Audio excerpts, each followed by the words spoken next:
noches. Karen, tengo a Luis Alfonso, Hola, Luisa. profe. Hola, ¿cómo vas? Bien, bien, gracias a Dios, profe. ¿Qué tal? ¿Y ¿Todo usted? bien? No, todo muy bien, muy bien, muy bien. Ya listos para arrancar la sesión, ¿ok? Listos. Entonces, pues voy a compartir la pantalla para que veamos la presentación y nos vayamos guiando, ¿ok? Bueno. Entonces, como les decía el día de ayer, hoy lo que vamos a abordar es básicamente el tema. Ahí están viendo ya mi presentación, ¿no? Sí, señor, Sí. profe. Ah, bueno, perfecto. Sí, ahora Muchas sí. gracias. Listo, listo. Entonces, tal y como les decía en la sesión de ayer, hoy vamos a hablar específicamente de lo que es la inflación y la hiperinflación, ¿ok? Dos temas que son bien, bien interesantes, dos temas que, digamos que generan mucha inquietud por todo lo que está ocurriendo hoy en día gracias a la pandemia, ¿ok? Entonces, en ese orden de ideas, eh, digamos que vamos a hablar, el tema lo vamos a abordar de la siguiente manera. Miren esto, ¿por qué no anda? Ahí para...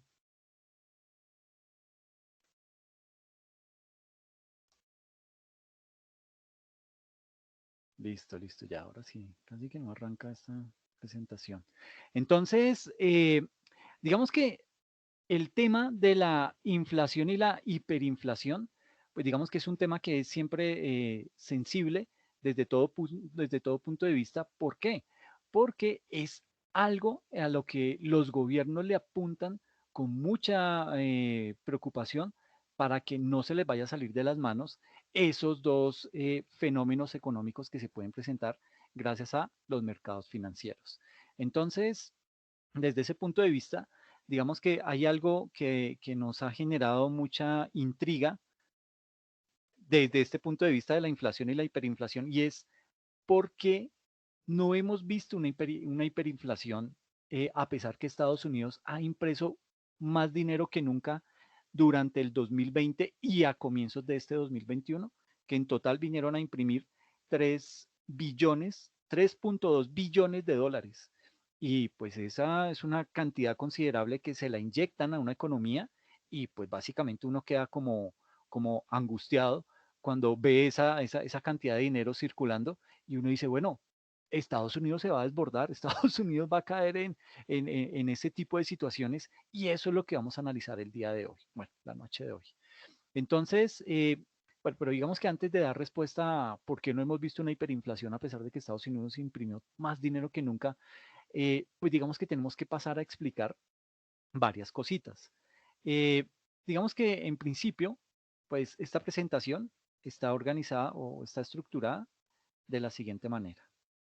Mm, tenemos cuatro ejes sobre los cuales vamos a desarrollar la sesión de hoy.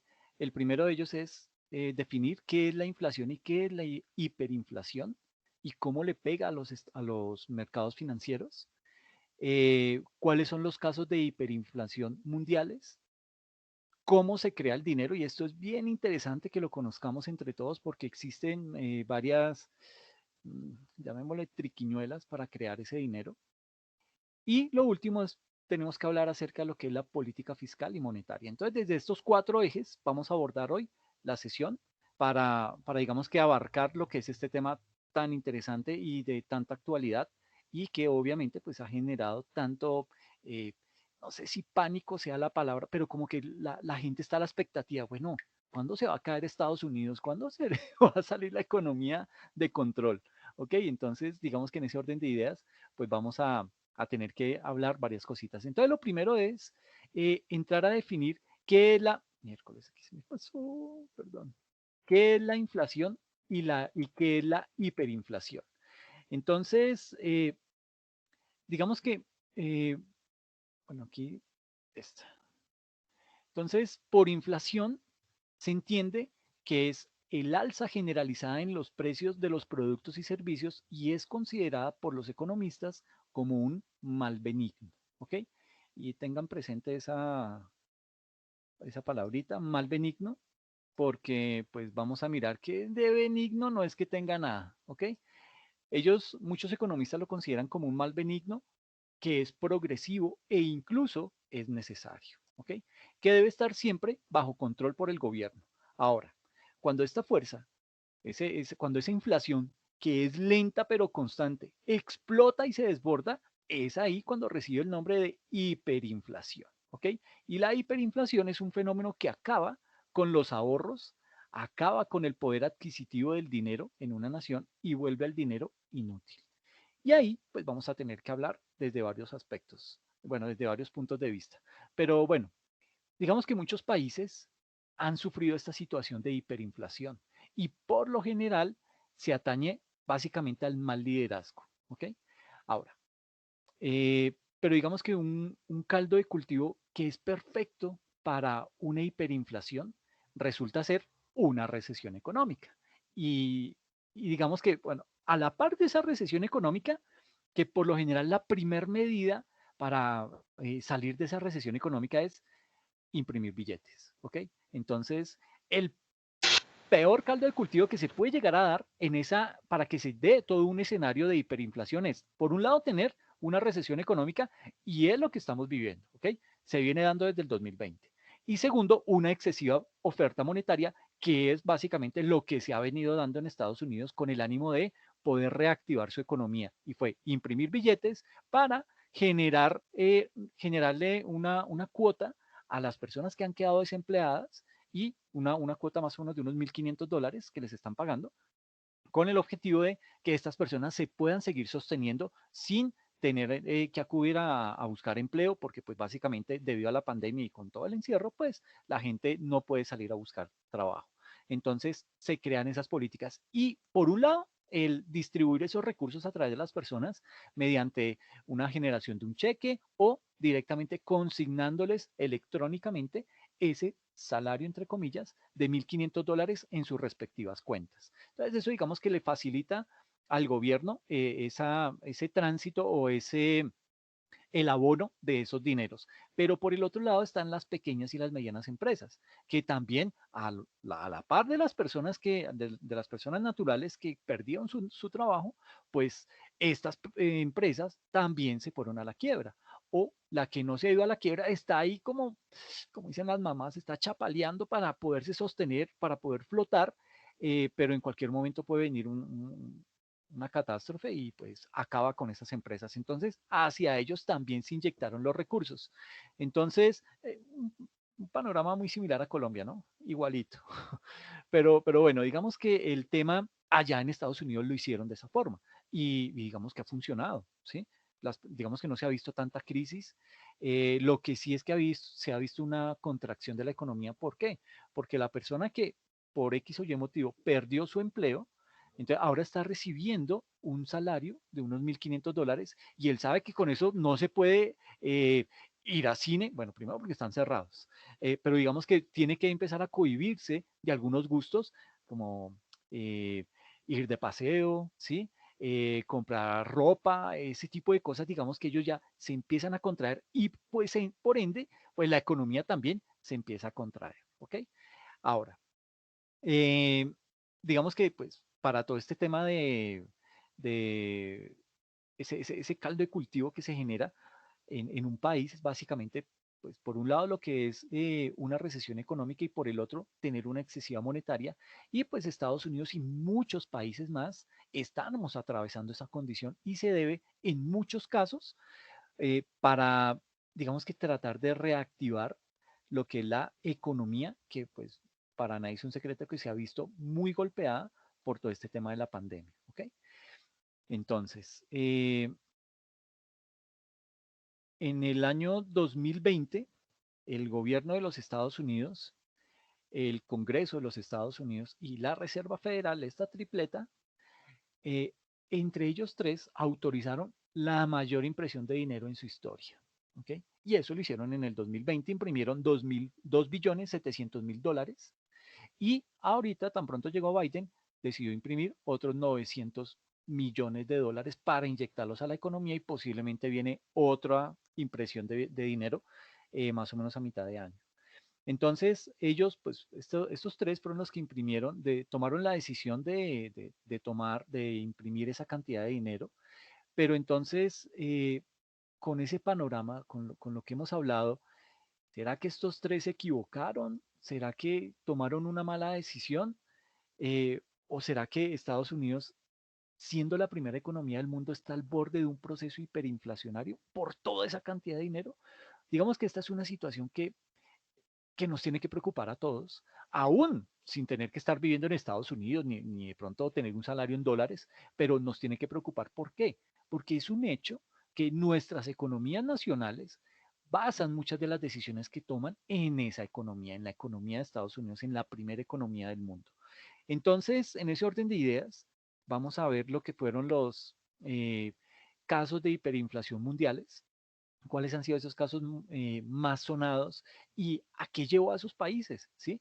Porque en ese orden de ideas, pues ese sería el panorama para donde va Estados Unidos, ¿ok? Entonces, por un lado tenemos Alemania.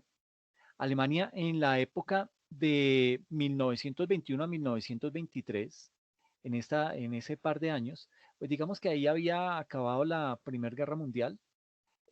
Alemania, como siempre, pues estaba involucrado en el tema, quedó devastado, quedó mal económicamente Alemania. Digamos que en esa época la tasa de inflación en ese par de años fue mayor y esta cifra les va a sonar mal, pero su tasa de inflación fue del 30.000%, ¿ok? ¿Y qué pasa con ese? Bueno, fue mayor al 30.000%. Y esto básicamente llevó a que los precios de los bienes y servicios se duplicaran cada 2 a 3 días, ¿ok? Entonces imagínense, si usted va y compra algo hoy a, qué sé yo, a 10.000 pesos, en 2 días ya está en 20.000.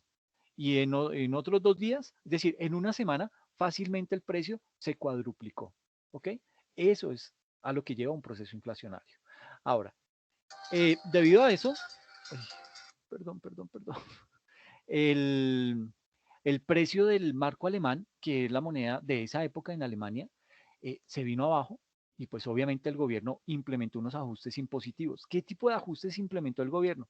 Lo primero que hicieron en Alemania para tratar de salir adelante de esa recesión fue echar mano de las pensiones. Y eso pues fue muy delicado. ¿Por qué? Porque fue decirle a todos los ancianos, decirles, mira, a mí me da mucha pena con ustedes, pero la plática que les estábamos pagando mensualmente, esa se acabó. Ya no hay, y miren cómo está el país, y de aquí en adelante lo que tenemos que hacer es entrar a reactivar la economía del país. ¿Ok? Entonces lo primero que hicieron fue sacrificar las pensiones de estas personas. Y obviamente pues también vino una serie de reajustes, pero imagínense, si ustedes ven que la tasa de inflación está al 30.000% y cada 2 días los precios se duplican, pues usted no hay trabajo que aguante, no hay un salario que aguante este tipo de incrementos. Entonces, eso también desestimula el empleo y pues lleva a que las personas no vayan a trabajar. ¿Por qué? Porque sencillamente no están haciendo absolutamente nada. Ir a estarse en 8 horas desarrollando una actividad laboral en donde les van a dar un poco de dinero que no le va a alcanzar para nada. Un poco lo que está pasando con Venezuela. Y digamos que fue tanto el daño que se causó que, por ejemplo, un pan que costaba 160 marcos alemanes, ¿sí? A finales de 1921, llegó a costar 210.000 millones de marcos en el año de 1923. Imagínense hasta dónde llegó el problema de la inflación en Alemania. Pero este no fue el peor caso.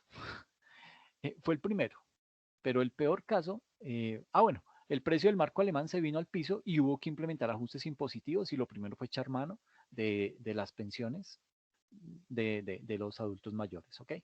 Pero digamos que hubo otro caso, este ya es Hungría.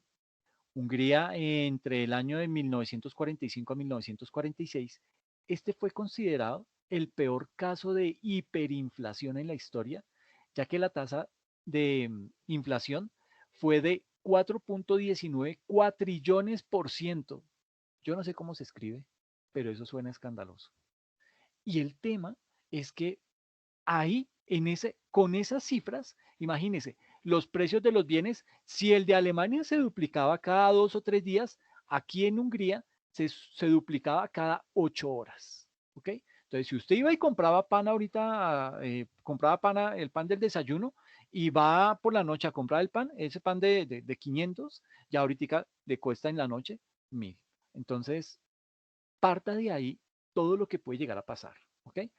Eh, Después de la Segunda Guerra Mundial, pues Hungría quedó devastada. Hungría, eh, digamos que su economía quedó totalmente destruida y sus pocos activos que habían quedado digamos que quedaron con vida, por ponerle algún adjetivo, quedaron pues básicamente en manos de ambos bandos de la guerra. Y entonces, pues imagínense, sin reservas y un aparato productivo prácticamente destruido, pues el gobierno, ¿qué tuvo que hacer? Pues dedicarse a imprimir billetes e inundar al país con solo dinero. ¿Y qué hacían? Pues básicamente se dedicaban era a otorgar eh, préstamos, pero préstamos sin muchas garantías, y otorgaban, digamos que subsidios a las personas que lo necesitaban. Pues obviamente imprimir dinero es muy fácil para ellos. No sé, ¿alguien tiene el micrófono abierto? Si nos puede colaborar, porfa. Muchas gracias. Eh, y por ejemplo, digamos que así como vimos el ejemplo del pan en Alemania, un pan en Hungría, en esa época, en ese lapso de tiempo de 1995 a 1946, bueno, digamos que en 1945 el pan costaba 340 penjos, que es era la moneda de Hungría en esa época, 340 penjos. Eso costaba en 1945. Pero en julio de 1946, ese mismo pancito que usted compraba por 340 pesos llegó a costar 1.000 millones de millones para julio de 1946. Esas son cifras que nadie entiende. Uno dice, pero ¿cómo? Entonces, más o menos para que entienda lo que está viviendo Venezuela. ¿Ok? Prácticamente el dinero en Hungría perdió todo su valor. El gobierno pues no le encontraba ningún sentido al cobro de impuestos porque pues esa plata no le alcanzaba para nada, no le servía para nada, ¿ok? No podía realizar obras precisamente porque el dinero no le alcanzaba para pagar y todo ese tipo de cosas. Las personas ya no iban a trabajar, pues debido a que el salario que estaban devengando no alcanzaba para absolutamente nada y obviamente la hambruna se apoderó de toda esa nación. En 1946 ya empieza, digamos que a recuperarse Hungría con un cambio de moneda y pues digamos que eso fue lo que, digamos que pasaron de los penjos a, a la moneda que está todavía actualmente en vigencia en Hungría, que es el florín. ¿Ok? Entonces, nótese, y ese fue el peor escenario de hiperinflación a nivel mundial en esa época. Luego vino otro tema, otro país, Yugoslavia, Yugoslavia que hoy ya no existe, hoy se encuentra dividido en, todo esto era Yugoslavia anteriormente, pero debido a guerras y divisiones en el país se convirtió en Eslovenia por un lado, Croacia por el otro, Bosnia y Herzegovina, Serbia, Montenegro, Kosovo y Macedonia. Imagínense, 2, 4, 6, 7 países, un país se dividió en 7 y eso les gusta a los europeos, yo no sé por qué, pero debe tener una explicación lógica. Entonces, digamos que en esta época, de 1992 a 1994, y tras la disolución de esta, bueno, Yugoslavia era una república socialista. Entonces, en esa época, a comienzos de los 90, fue cuando se disolvió la, la URSS, la Unión de Repúblicas Soviéticas Socialistas, y pues entre esas cayó Yugoslavia. Entonces hubo una guerra y se armó ahí tremendo boroló, y entre eso, pues la, la cereza del pastel vino siendo el proceso de hiperinflación que se les disparó. Entonces, digamos que en 1992 y después de la separación que llevó a la creación de naciones como las que vemos acá, Croacia, Eslovenia, Bosnia, Montenegro, etcétera, etcétera, lo que quedó fue una república, eh, digamos que una república completamente inestable desde el punto económico y políticamente, ¿sí? O sea, ya los países se habían separado, cada uno tomó por su lado, y digamos que cuando esto ocurre, por lo general hay un país que queda ganando más que el resto. ¿Por qué? Sea porque tiene más reservas de petróleo o porque por ahí pasan los oleoductos de gas natural, por alguna actividad de explotación de recursos naturales. Por lo general es un solo país el que queda liderando ese bloque y el resto quedan básicamente desplazados. ¿Ok? Es un poco lo que está sucediendo en España con el País Vasco que se quiere separar, pero es precisamente eso, porque el País Vasco dice, bueno, pero yo soy el que aquí muevo la economía y estoy sosteniendo a España, al resto de España, pues yo más bien me separo y todo eso lo tengo para mí. Eso es lo que ocurre y por eso se dan esos procesos de división y de separación en Europa. Uno dice, pero Europa tan pequeño, Europa es más pequeño que Brasil, ¿sí? Y hay cualquier cantidad de países, ¿sí? Entonces uno dice, digamos que es muy extraña esa situación, pero es debido a eso, a que una parte del país es más próspera que el resto y básicamente a esa parte del país es a la que le están cargando toda la parte del gasto público y pues llega un punto en que dice, no, pero ya, un momento, porque es que nosotros nomás sosteniendo con nuestros impuestos y ustedes nada más disfruten, pues nada, nos separamos y háganle a ver ustedes cómo se desenvuelven. Entonces, básicamente, digamos que Yugoslavia estuvo expuesta al peor caso de hiperinflación después de Hungría, que llegó a durar prácticamente 22 meses, casi los 2 años. Eh, la tasa de inflación llegó digamos que llegó su pico más alto fue de 313 millones por ciento, pues mucho más baja que la de Hungría, pero básicamente aquí lo que pasaba era que los precios de los bienes y los servicios se duplicaban cada 14 días. O sea, ya no era cada 8 horas como pasaba en Hungría, pero aquí eran 14 días. Entonces, pues, de todas formas, si aquí nos quejamos porque la próxima reforma tributaria nos pueden poner IVA a la canasta familiar, pues imagínense a esta gente duplicándose los bienes y servicios indistintamente, eso eran todos, ¿no? Los de primera necesidad o los bienes suntuosos, todos se iban duplicando por puro efecto de la inflación, ¿ok? Entonces, digamos que eso por un lado, los bienes y servicios se duplicaban cada 14 días, los salarios se iban reduciendo a razón del 50% diario, al punto en que básicamente no les alcanzaba ni siquiera para comer. Y pues obviamente un proceso de estos de separación, países que quedan resentidos, toda esa pobreza, la reactivación económica es muy lenta y aparte, pues la inversión extranjera dice, no, yo no me voy a meter en ese chicharrón, yo más bien miro, saco mi platica y me voy de este lado para invertir el dinero en otro tipo de recursos o en otra nación. Entonces, digamos que esa inversión extranjera se fue y básicamente empieza a florecer allá en Yugoslavia los famosos mercados negros de divisa, ¿ok? En donde usted empieza a comprar dólares, dólar negro, y pues con ese, digamos que logra cambiar por más mm, pesos o dinero de la moneda local, etcétera, etcétera. Eso fue lo que llegó a pasar allá en Yugoslavia. Esa inversión extranjera se esfumó y los mercados negros de divisas florecieron. El otro caso extremo es Zimbabue. Yo, si se han dado cuenta, siempre colocaba los mapitas como para darles una idea, eh, pero con Zimbabue dije, no, que wow, qué mapa ni qué nada, mire esa carretilla de billetes. Eso es hiperinflación, ¿ok? Eh, ¿Qué pasó? Que sucede que Zimbabue, bueno, aquí dice, Zimbabue desde 1980 hasta hoy, o sea, todavía llevan ese proceso de hiperinflación. Eh, 40 años, imagínense esa situación. Y ya como que se acostumbraron.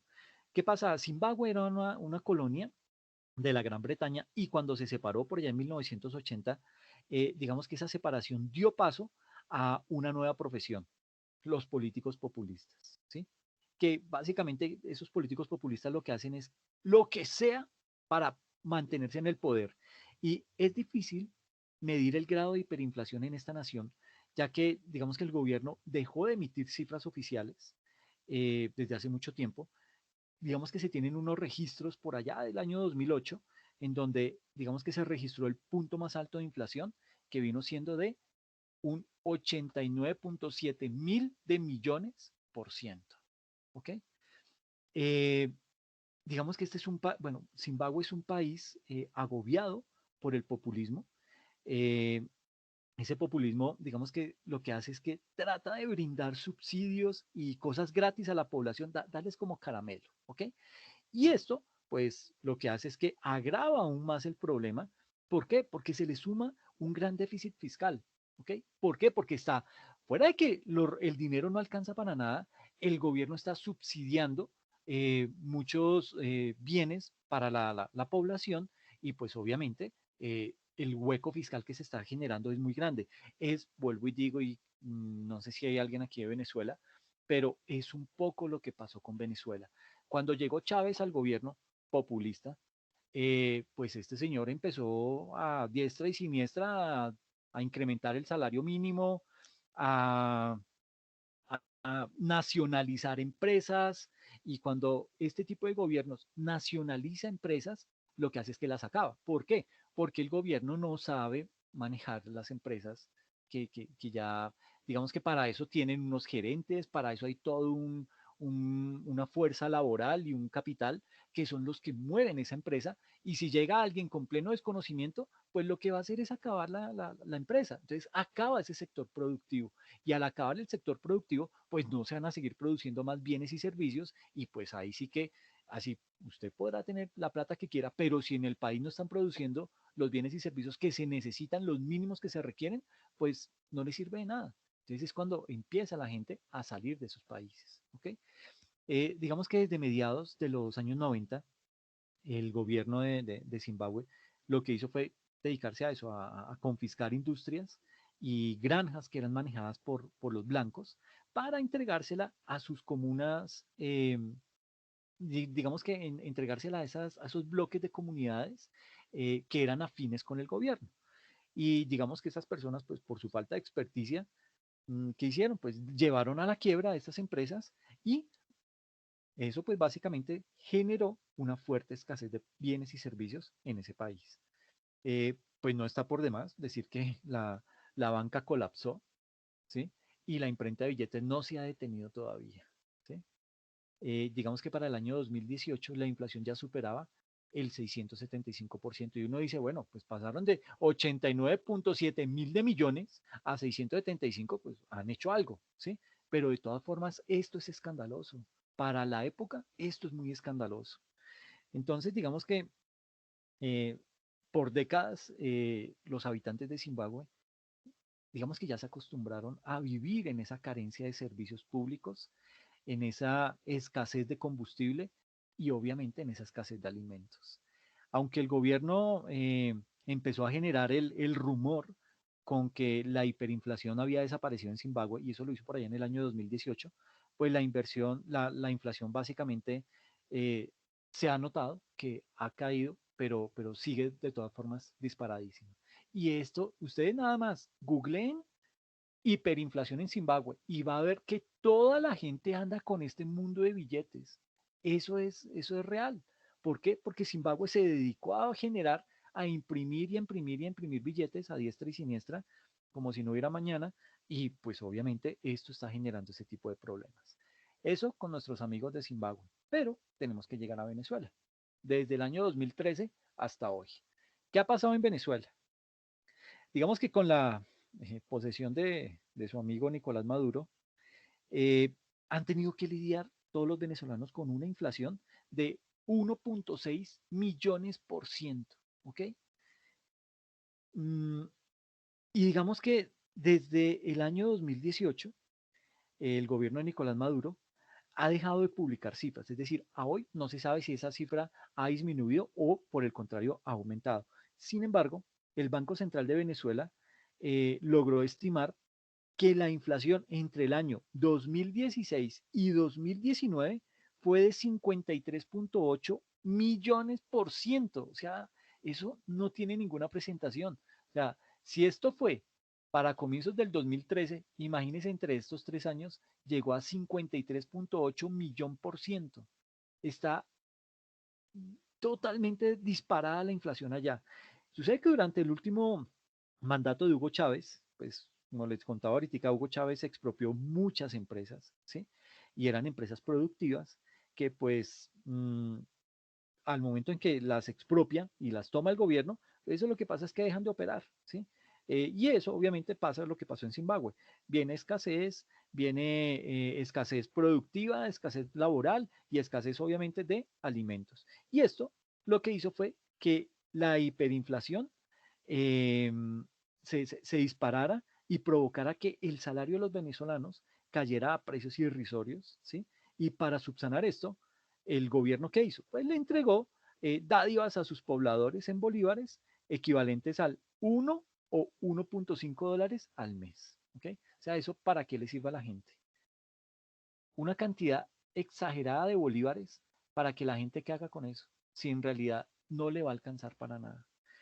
Por eso era que uno veía, sobre todo acá en Bogotá y en las grandes ciudades, que los venezolanos se subían y comenzaban a regalar los billetes porque eso no les vale para nada. Ellos perdió todo su valor precisamente por eso, porque los precios se dispararon a valores incalculados. ¿Okay? Eh, digamos que, pero ustedes dirán, bueno, pero ¿y cómo es posible que en tremenda recesión, en tremendo problema económico, el gobierno se dedique a dar todavía subsidios? Pues lo hace bajo una única política, imprimiendo dinero. Pone a la imprenta de billetes a funcionar y con eso empieza a dar dinero. Y eso agrava más el problema. ¿Ok? Digamos que los servicios públicos han colapsado y el salario mínimo del año 2020 eh, estuvo entre 1.8 y 2.8 dólares mensuales, ¿ok?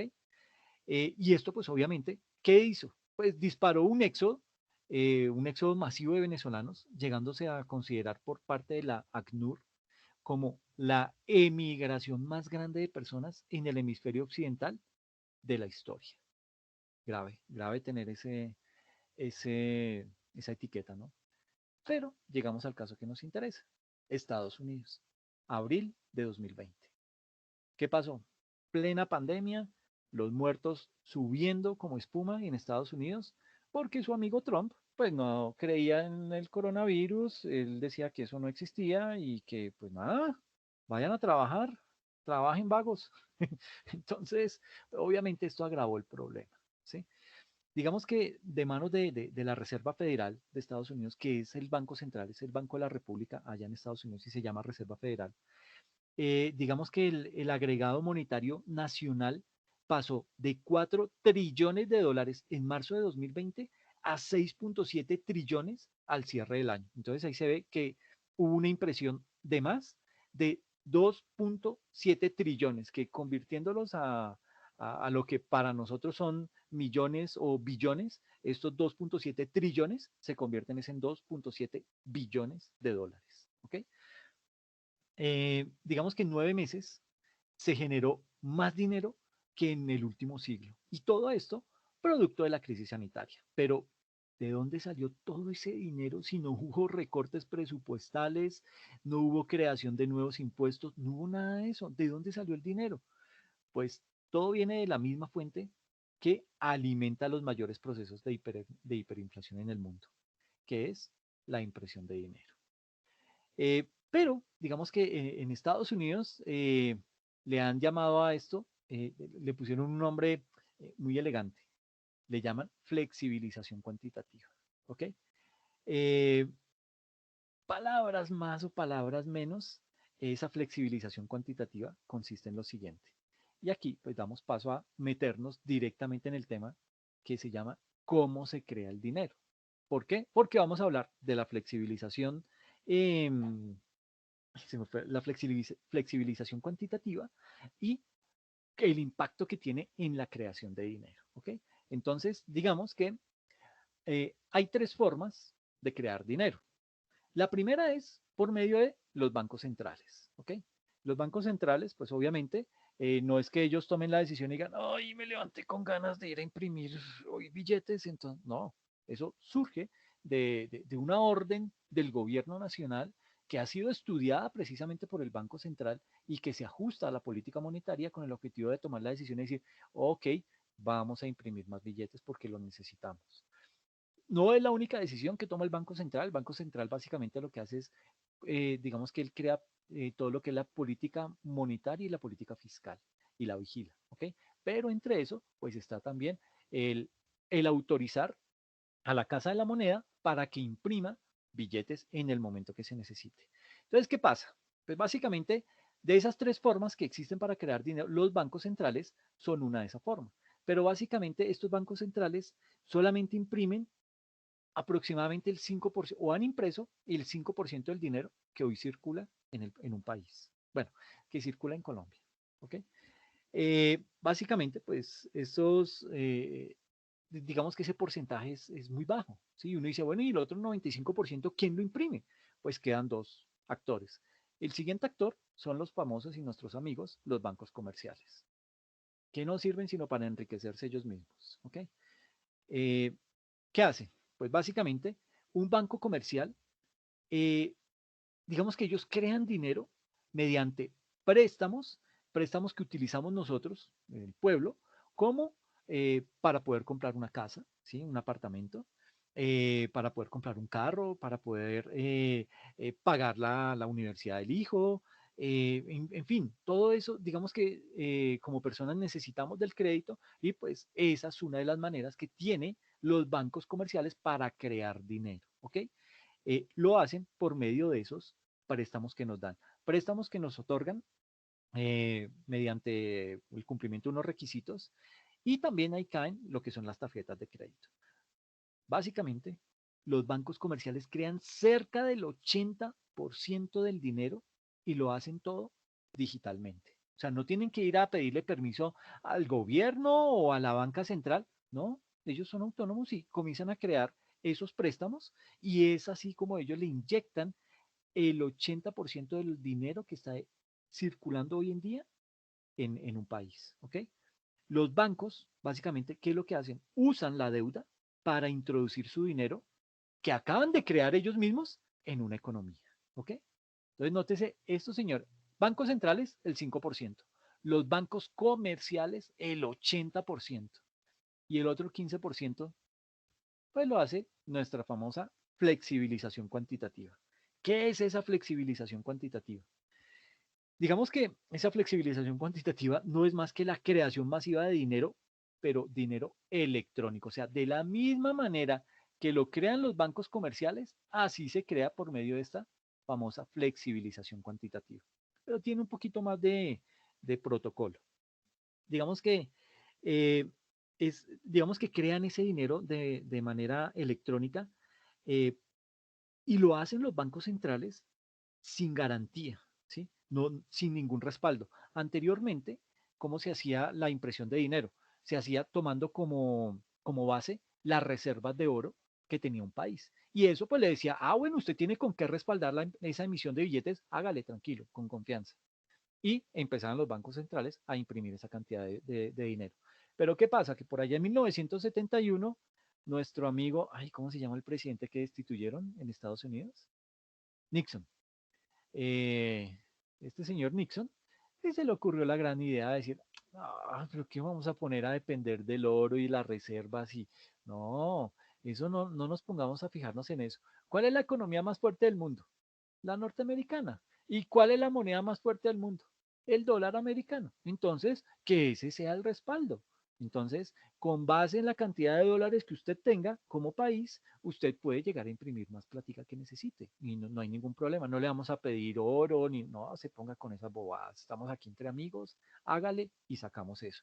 Y comienza esta gente como loca a imprimir dinero sin ninguna garantía y de esa forma lo inyectan en una economía que está en problemas. ¿Ok? Esta es la forma más peligrosa de crear dinero. ¿Por qué? Porque puede salvar una economía o la puede convertir en hiperinflacionaria. ¿Ok? Esta flexibilización cuantitativa consiste básicamente es en la emisión de activos por parte de un gobierno.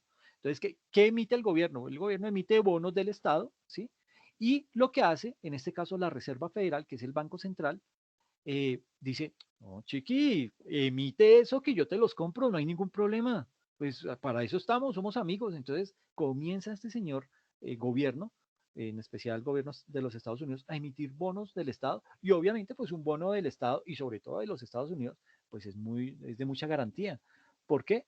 Porque es la economía más fuerte del mundo. Entonces uno dice, no, pues toda confianza yo voy y le compro los bonos porque sé que esto no me va a pagar el superinterés, pero mi plática está bien protegida y me va a generar algo de intereses, mucho más de lo que puedo ganar de pronto en una cuenta, en un título a término fijo, etcétera, etcétera. Entonces, básicamente, el gobierno empieza a emitir esos bonos del Estado y la Reserva Federal comienza a comprarlos, ¿ok?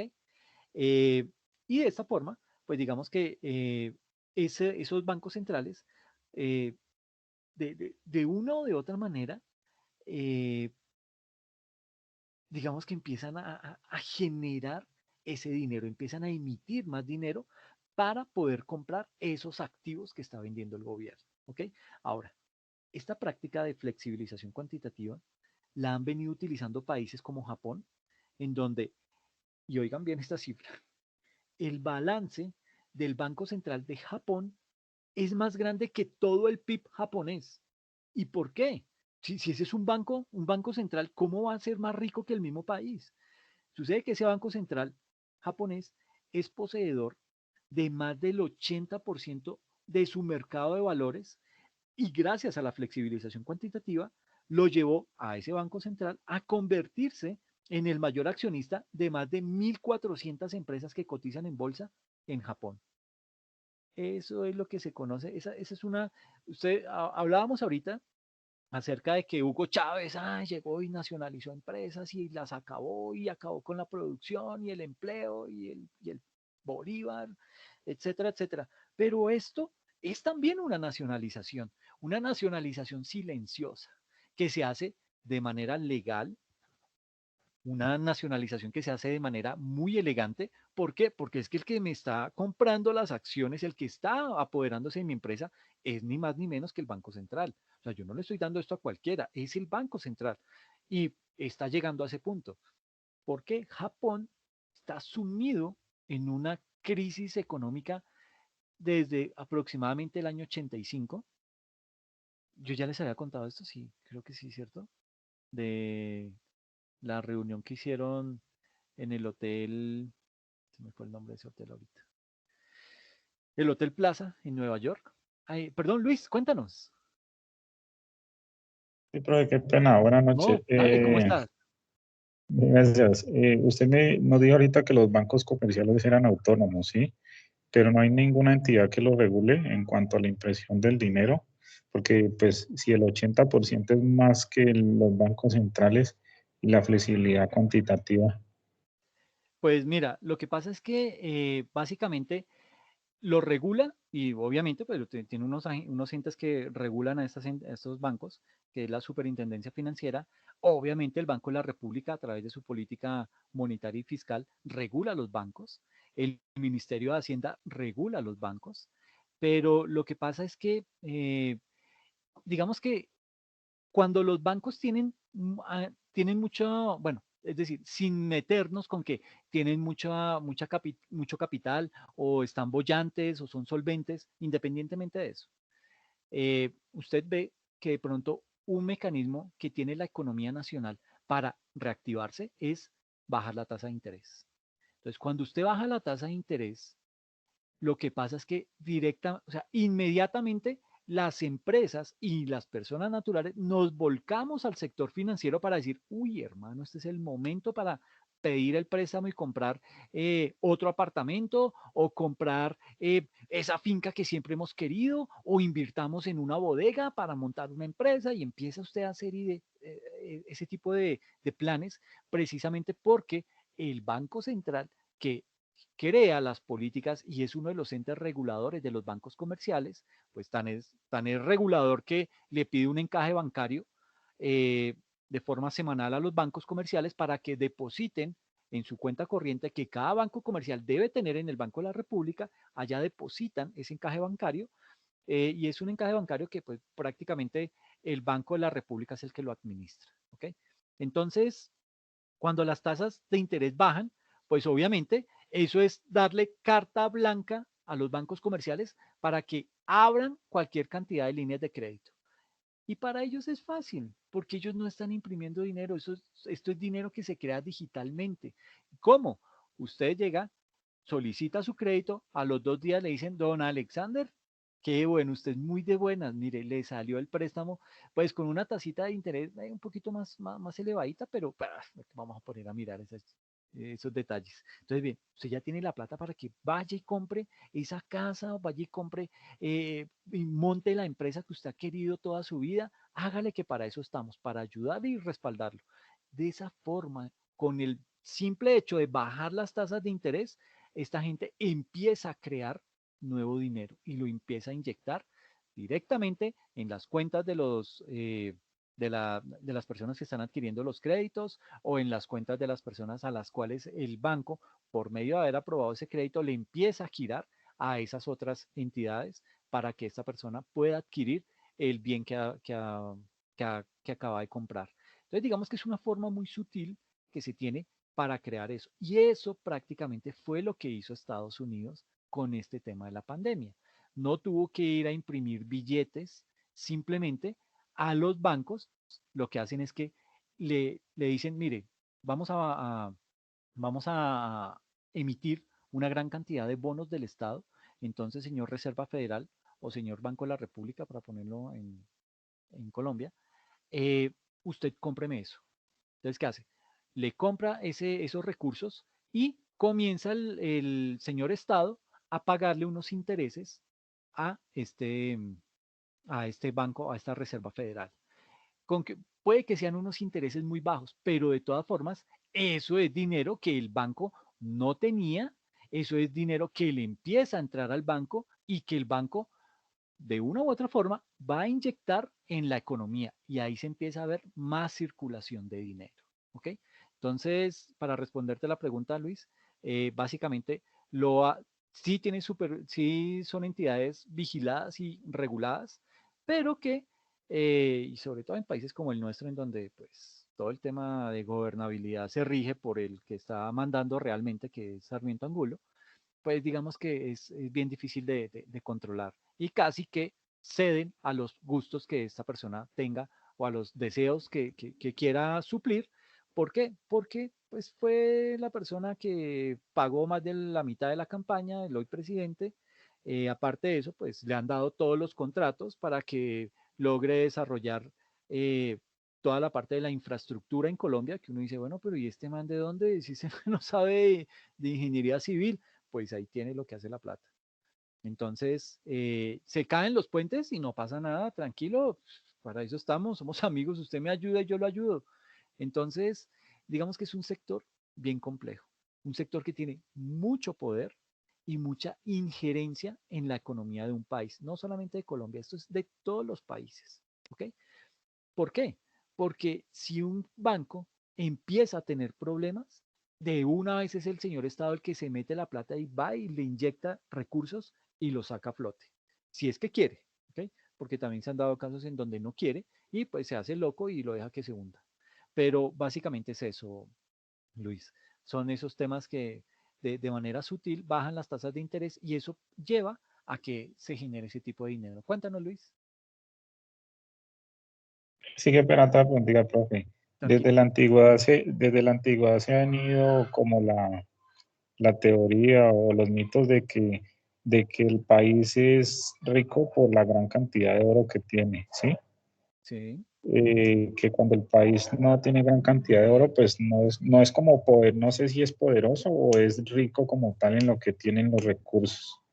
Entonces, entonces en la inflación del, del porcentaje sobre sus productos viene de un país, ese oro viene como para respaldar esa inflación de acuerdo a una deuda internacional, o ya simplemente cuando el país se encuentra en inflación, el oro ya no sirve, o sirve como último recurso, no sé. Bueno, pues básicamente eso servía hasta el año 70, cuando todos los países podían imprimir billetes con base en la reserva de oro que tenían. Esa era la garantía que respaldaba la inyección de dinero en una nación. ¿Ok? Hoy en día, el único respaldo que se tiene es el dólar americano. La cantidad de dólares que usted como país tenga son las que supuestamente se convierten en la garantía para poder imprimir más billetes. ¿Ok? pero esa es una parte. Y vuelvo al punto en donde esa impresión de billetes está a cargo del Banco Central. Y los bancos centrales apenas imprimen un 5% del dinero impreso en un país.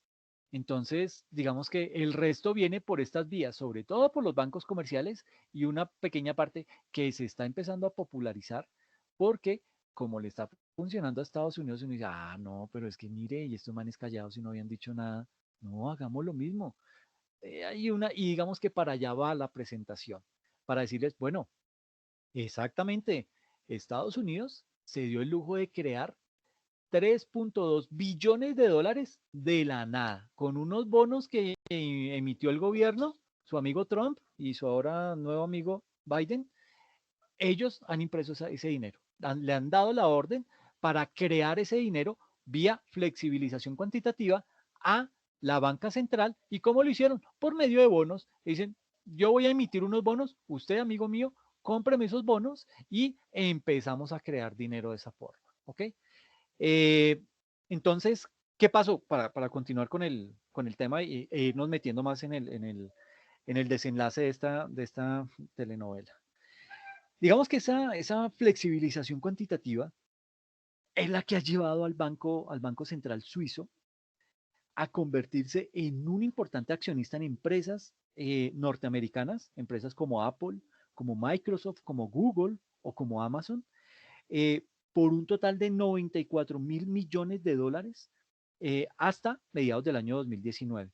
Y el banco suizo, el Banco Central Suizo, creo que es el único que cotiza en bolsa. Estoy confundido, no tengo el dato exacto, si es el banco suizo o el banco sueco, el que invierte en bolsa. Y es el único banco y uno dice, miércoles, ¿cómo así? ¿Pero hasta dónde vamos a llegar? El Banco Central cotizando en bolsa, pues si no les digo lo de Japón, el Banco Central es el dueño de más del 80% de las acciones de 1.400 empresas que cotizan en bolsa. Entonces, esto se está volviendo es un negocio muy productivo. Por eso, su amigo Duque, y no yo, sino su otro amigo Duque, lo que quiere es meter a que Carrasquilla ahora sea uno de los, haga parte de la Junta Directiva del Banco de la República. ¿Para qué? Para que se venga a dar esta flexibilización cuantitativa. Es decir, que mi amigo Banco de la República, en cabeza de mi super amigo Carrasquilla, venga y me compre bonos y me empiece a inyectar dinero y de esta forma se me empieza a reactivar la economía. ¿Ok? Esos son los temas que pueden llegar a generar ese tipo de problema. Ahora, una cosa es Estados Unidos y otra cosa es Colombia. ¿Listo? Pero, ¿cómo funciona esa flexibilización cuantitativa en Estados Unidos? Porque hemos hablado y hablado y qué, y dónde está en realidad todo el tema. Pues sucede que a finales del mes de marzo de 2020, ¿esto qué es? Ok, listo. Eh, sucede que a finales de marzo del 2020, el Congreso de los Estados Unidos aprobó la famosa ley CARES, bueno, CARES, ¿sí? Como, eh, eso es como cuidado, como bueno, algo así. Aprobó la ley CARES, que básicamente lo que consiste es en un colosal paquete de estímulos económicos, estimado en unos 2.7 trillones de dólares, que pues convertido a la moneda local se vuelven 2.3 billones de dólares, y fue dirigido a crear créditos condonables a las pequeñas empresas y a generar ayuda económica a los ciudadanos. Y sucede que en el mes de diciembre básicamente se aprobaron otros 900.000 millones con la entrada de Biden. Dijo, no, pues si Trump generó 2.700, pues yo arranco también, arranco con 900 por ahora. Y digamos que esto técnicamente eh, lo que es autorizar a la Reserva Federal a imprimir dinero, pero no se hace de forma directa. ¿Qué pasa? El Departamento del Tesoro debe emitir unas letras, es decir, endeudarse, y la Reserva Federal se convierte en el primer tomador de esos títulos. Más del 85% de esos títulos los compra la Reserva Federal. Ahora bien, en ese proceso, ¿qué pasa? La Reserva Federal no solo compra títulos del Estado, también compra titulación de la deuda de los bancos o valores respaldados por hipotecas y básicamente lo hace para evitar colapsos bancarios como los que ocurrieron ya en el año 2008. Y a cambio de eso, la Reserva Federal lo que hace es que imprime dinero, pero no de la forma tradicional, lo hace digitalmente, por arte de magia, ¿sí? La Reserva Federal crea colosales cantidades de dinero electrónico y ¿qué hace? Lo transfiere a las cuentas maestras de los bancos comerciales y de inversión y este proceso lo que hace es que le inyecta liquidez a los bancos y ellos ponen esos recursos vía préstamos y depósitos directos en manos de la gente, ¿ok? Digamos que la Reserva Federal también hace ajustes, eh, digamos que hace ese tipo de ajustes a la política monetaria. ¿Y cómo lo hace? Reduciendo las tasas de interés, las cuales, digamos que esas tasas de interés en Estados Unidos fueron ajustadas en marzo del 2020, pasaron del 2.25, ¿sí? Y digamos que habían dos tipos de tasas, una al 2.25% y otra al 1.75%, y las bajaron, la de 2.25 la bajaron al 1% y la de 1.75 la bajaron al 0.25%. Obviamente, ¿esto qué hizo? Pues facilitó el camino para todas aquellas personas y pequeñas empresas que necesitaban financiación. Pues se vuelcan directamente a la banca comercial a endeudarse, ¿ok? Todo esto resulta ser, digamos que un extraño círculo de deuda que quizás no lo tengamos que pagar nosotros, pero sí nuestros hijos o nuestros nietos. ¿Por qué? Por la vía de ajustes fiscales en el futuro o por vía inflación. No creo que Estados Unidos vaya a llegar a sufrir temas de inflación, pero sí va a tener que recuperar esa platica. ¿Y cómo lo hace? Pues poniendo más impuestos, ¿ok? Ahora, esto es un escenario menos probable, pero puede llegar a darse el caso de que el gobierno eh, condone parte de la deuda el total de la deuda, ¿sí? Eh, digamos que el gobierno de la primera potencia económica y mundial y los dueños de la primera moneda de reserva, pues se pueden dar ese lujo, ¿sí? De decir, bueno, mire, con el ánimo de reactivar la economía, pues vamos a inyectar este tipo de recursos y fresco, mire, si usted cumple las metas, si usted no logra, si usted me muestra, me demuestra que no despidió personal, que ha venido creciendo a un ritmo acelerado, fresco, olvídese de esa plata. Yo no la necesito. Usted puede seguir trabajando con eso, se la regalo. Si usted me demuestra eso, claro, pues con ese incentivo, cualquiera, ¿sí? Cualquiera se le mide al tema. Entonces, cerca de 2/3 partes del dinero emitido, de esos 3.2 billones de dólares que emitió Estados Unidos, han ido a parar a los bolsillos de personas que se encuentran confinadas por la pandemia. O sea, esas personas que por una u otra razón perdieron el trabajo y que están recibiendo mensualmente un chequecito de $1,500 o se lo depositan en su cuenta de ahorros. ¿Ok? Todo esto de lo que hemos hablado, pues digamos que rompe los esquemas de los economistas más arraigados, quienes consideran que el dinero debe provenir del trabajo, debe provenir el dinero de la inversión y del ahorro, y no así como se está creando ahora, que es crear un dinero de la nada. Pero en una era en donde la deuda de los Estados Unidos asciende a unos 25 billones de dólares, hace ver que esa filosofía ya no es aplicable. Ahora, es todo lo que hemos explicado, ¿sí? Eh, pero no hemos respondido la pregunta, ¿por qué no hemos visto la inflación en Estados Unidos? ¿Por qué no hemos visto ese proceso de hiperinflación en Estados Unidos? Pues digamos que sucede que los gobiernos emplean dos tableros de mando para poder monitorear la inflación. Y esos dos tableros de mando se llaman la política fiscal y la política monetaria. ¿Ok? ¿Qué es eso de la política fiscal y la política monetaria? Pues digamos que la política fiscal, digamos que es la manera más elegante de llamar a las entradas y a las salidas de dinero del gobierno, ¿sí? Lo que es la renta y el gasto público de un gobierno de un país. Y la política monetaria es básicamente el ajuste a los tipos de interés en manos de los bancos centrales. Eso es básicamente lo que hace. Esos son los dos tableros de mando que tiene un gobierno, política fiscal y política monetaria. ¿Ok? Ahora, digamos que el tema de la política fiscal y la política monetaria eh, inciden básicamente en cuatro variables. ¿Cuáles son esas 4 variables? La primera es todo lo que tiene que ver con la oferta de bienes y servicios, ¿sí? La segunda, lo que tiene que ver con los índices de empleo.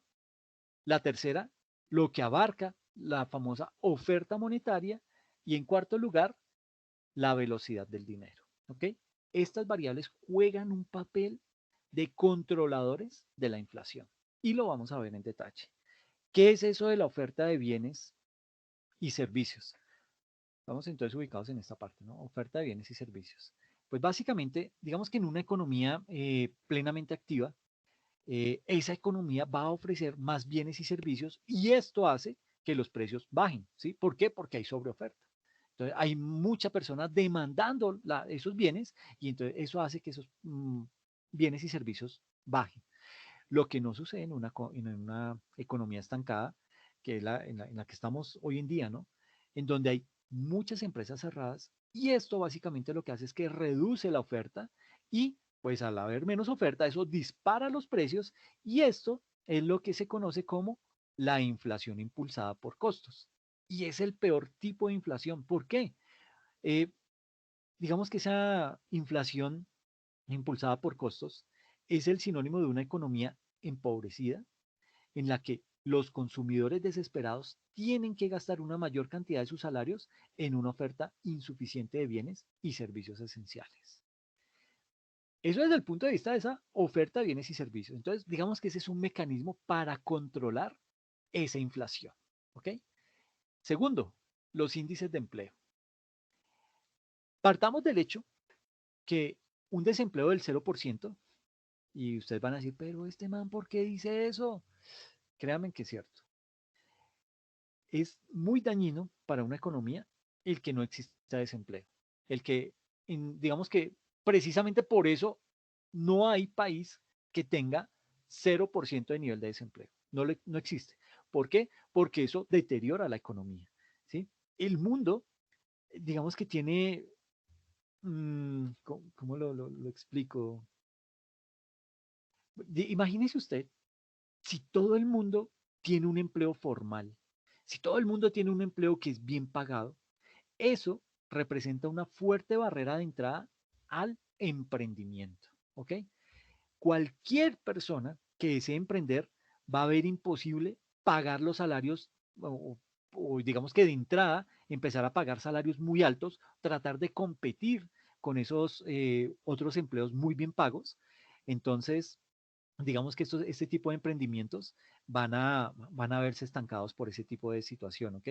Pagar salarios más altos de los que pagan las empresas, pues plenamente establecidas, eso es imposible para un proyecto de emprendimiento, ¿sí?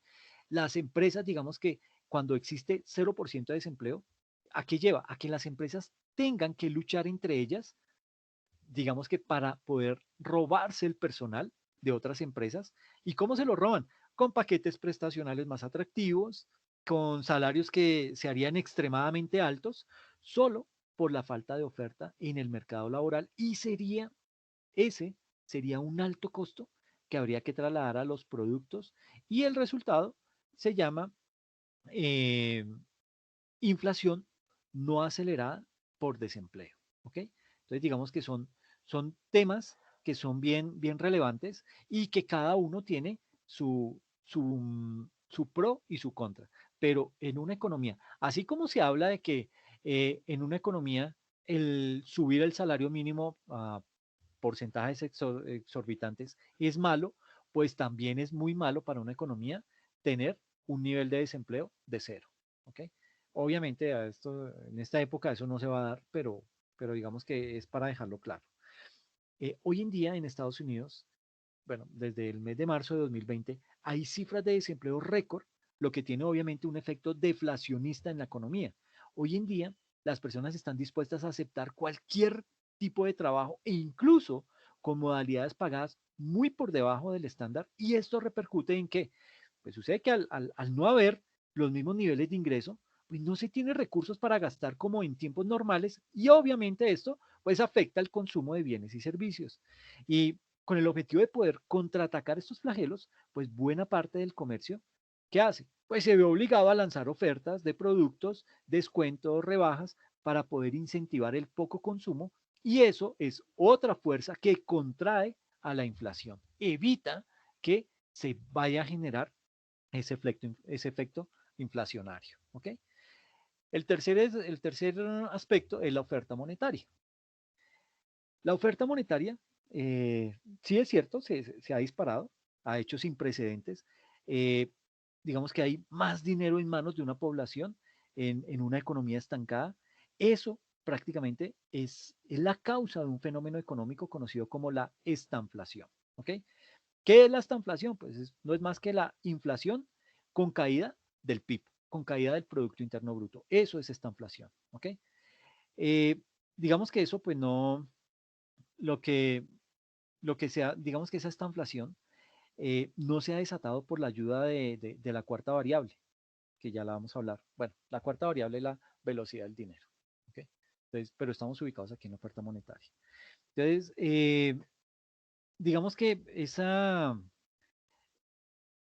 hiperinflación no se ha logrado disparar, específicamente en Estados Unidos, precisamente porque hay digamos que se ha dado ese fenómeno de estanflación, que es la inflación, pero con caída del Producto Interno Bruto. Eh, y digamos que se puede llegar a contraatacar esa estanflación por medio de la velocidad de la transferencia del dinero. Y esta, pues básicamente es una medida que los economistas utilizan para poder mostrar la rapidez con la que el dinero cambia de mano en mano. ¿Ok? Pero digamos que hoy en día tenemos una población con altos niveles de desconfianza e incertidumbre en su futuro profesional, ganando y gastando menos dinero. eh, digamos que eso lleva, digamos que por la misma velocidad de transferencia del dinero, pues ha disminuido significativamente ese tipo de gastos, ¿ok? Las personas piensan, hoy se piensa mucho en qué gastar el poco dinero que se recibe vía esas ayudas económicas que se están dando a través del gobierno americano y esas gratificaciones momentáneas, como comprar una pizza, irse de vacaciones, cambiar el celular cada 3 meses, eso se traduce en otra fuerza enorme contra la inflación. Entonces, es cierto, se imprimió gran cantidad de dinero, pero debido a los índices de empleo que se han disparado, bueno, los índices de empleo han caído, ¿por qué? Porque el desempleo se disparó, ¿ok? Entonces, al haber desempleo, las personas evitan en gastar lo poco que están recibiendo. Ven que esa ayuda es buena, les sirve para poder sostenerse y poder vivir, pero de todas formas no les permite tener el nivel de vida que tenían anteriormente. Y eso hace que ellos se contraigan. Entonces, evitan que evitan ir a comprar celulares, evitan ir a darse gusticos, que de pronto están acostumbrados a ir a un restaurante cada 8 días, en fin, ese tipo de cosas ya no se ven y eso hace la, que la inflación se contraiga, ¿ok? Que no se dispare.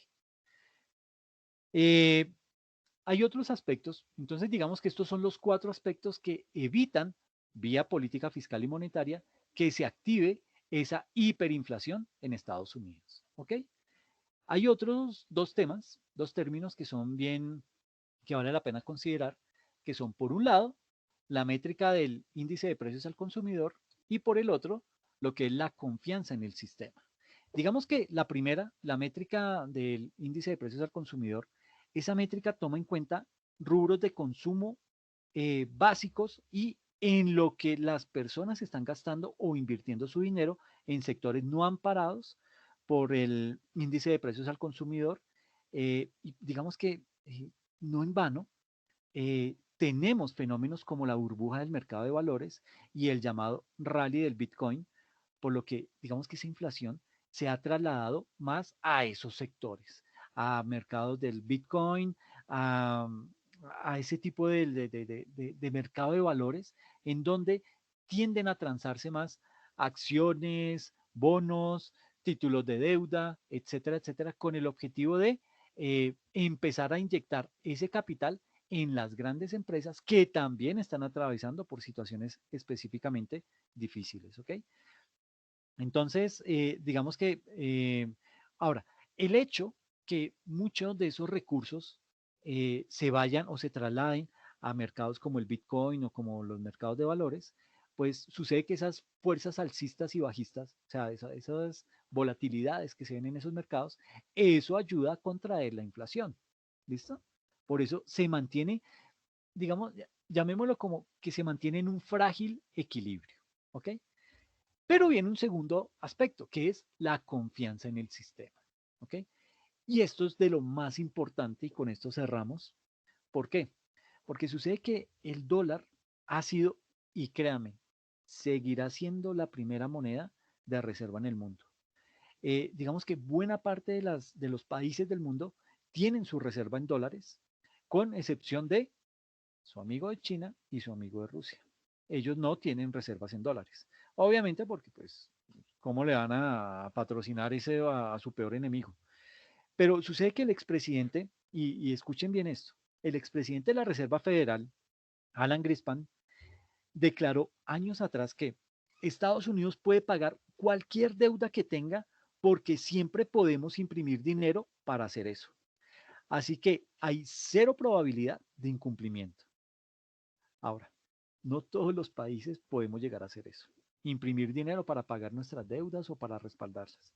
Sobre todo aquellos países que carezcan de la confianza internacional suficiente y quienes respalden sus reservas con moneda extranjera. Ningún otro país puede endeudarse como Estados Unidos, cuyos títulos del Tesoro son siempre demandados en todo el mundo. Digamos que lo más ilógico es que están respaldados por la fe y por el crédito pleno del gobierno de los Estados Unidos. Pero, ¿por cuánto tiempo gozará Estados Unidos de eso? El gobierno de Estados Unidos y otras economías fuertes del mundo, digamos que han hecho lo que tenían a su alcance para poder mantener a sus naciones a flote. Eh, digamos que han sido eh, esos cuidados paliativos que llaman en medicina, digamos que han sido cuidados paliativos, pero de corto plazo, a la espera de una solución médica a esa crisis para que, digamos que por una buena vez, puedan decir, vamos a reactivar nuestras economías. Y eso, pues, se ha demorado demasiado y todo lo hemos visto, ¿ok? Entonces, digamos que todas estas políticas que se han venido dando, toda esa impresión de dinero, de circulante que hay en Estados Unidos, que de alguna u otra manera, pues, posiblemente va a llegar acá, toda esa cantidad de dinero, que si bien es cierto, a hoy se ha logrado mantener controlado debido al desempleo, debido al apagón de la economía, eh, debido a que la globalización también se ha visto afectada, todo ese tipo de situaciones han hecho que esa inflación que se debía estar convirtiendo ya en hiperinflación por la gran cantidad de dinero que le han inyectado a la economía, hoy no se vea de esa forma. Pero téngalo por seguro, esto tarde o temprano nos va a pasar factura. Y nos va a pasar una factura gigante en donde sea que nosotros lo veamos o sean nuestros hijos o nuestros nietos, lo van a tener que pagar con tasas de impuesto o con sacrificios que vayan a tener que hacer. ¿Por qué? No, digamos que un escenario perverso y que no creo que se vaya a dar es que se llega a presentar lo que pasó en Alemania de 1920, en donde tuvieron que, para salvar su economía, echar mano de las pensiones de las personas, de los adultos mayores. Eh, Eso era lo que tenía para presentarles el día de ayer, que tocó hacerlo hoy por calamidades. Pero, pues básicamente era un tema que no quería dejar pasar porque digamos que esto es algo que es motivo de mucho estudio, es motivo de críticas también, porque uno dice, bueno, pero ¿cómo es posible que Estados Unidos se dé el lujo de hacer esto y el resto de países no puedan? Pues básicamente por la confianza que existe en la moneda de Estados Unidos, básicamente por la confianza que existe en el gobierno de Estados Unidos. Y eso hace que se puedan dar este tipo de lujos, imprimir la cantidad de dinero que quieran en el momento que quieran y saber que eso no les va a traer problema futuro. No sé si tienen alguna duda, alguna inquietud, algo quedó por ahí en el tintero que no hayamos resuelto.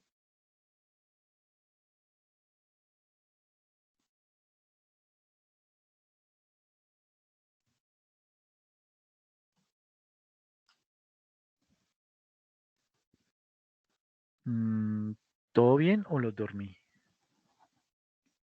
No, profe, está todo bien, todo bien. Ah, ok, bien, perfecto.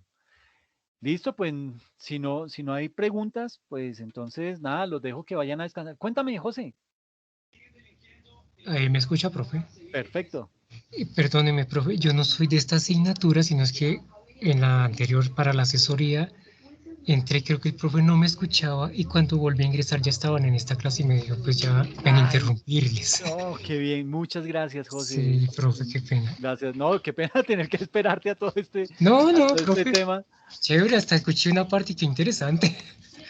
Qué bueno. Muy bueno, sí. Entonces, no, permíteme, regálame 2 minuticos, Sí, profe, termino tranquilo. acá y te atiendo, ¿te parece? Muchas gracias. No, a ti, viejo, por esperar, gracias. Bueno, entonces, pues nada, sí les quiero agradecer el que hayan asistido a la sesión. Gracias por haberme dado la oportunidad de haber repuesto esta sesión que la teníamos pendiente ayer. Y pues nada, les agradezco mucho. Digamos que entonces el examen queda para el próximo fin de semana. La entrega del taller para el 24, o habíamos quedado que también era para el fin de semana, yo ya ni me acuerdo. Profe,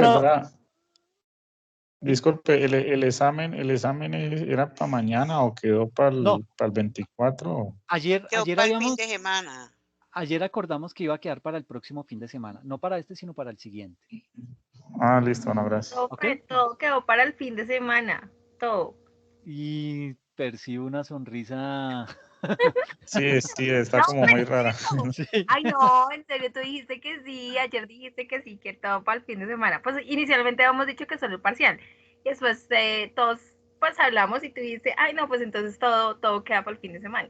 Bueno, listo, en serio, listo. profe. Listo. Salieron colores. Esa risa me da desconfianza, pero bueno. Ay, no. Sí, profe, su merced dijo No, que todo tranquila. para el fin de semana. Ah, ¿viste, Listo, profe? bien.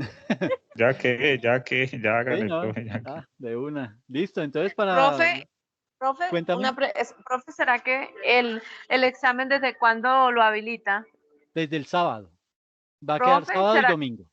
Profe, ¿será que no lo puede habilitar desde el viernes? Es que yo tengo unas vacaciones y yo viajo el sábado. Ah, Entonces, listo. Espérame, tomo nota porque se me olvida. de pronto que lo habilite desde el Publicar. viernes para que los que podamos, pues porque ya esa entra Semana Santa, ¿no? Entonces, Sí. El viernes es 19, ¿cierto? No, hoy es 20. Ay, joder, 20, profe. Ay, es que lo estaba anotando en otro, es que tengo una materia que se llama estados financieros y ahí yo estaba anotando. No, ya aquí, mercados financieros, entonces publicarlo, Estaría desde el 26 hasta el 28. el examen el 26 de marzo. ¿Listo? ¿Y la actividad desde cuándo? ¿Para cuándo queda? Me la pueden entregar el domingo 28 de marzo. Ah, ok. ¿Listo? Veo a alguien con la manito levantada, pero no está identificado. Ah, sí, José. Sí, perdóname, José. Entonces, bueno, muchachos, los dejo. No es más por hoy. Muchas gracias por la asistencia.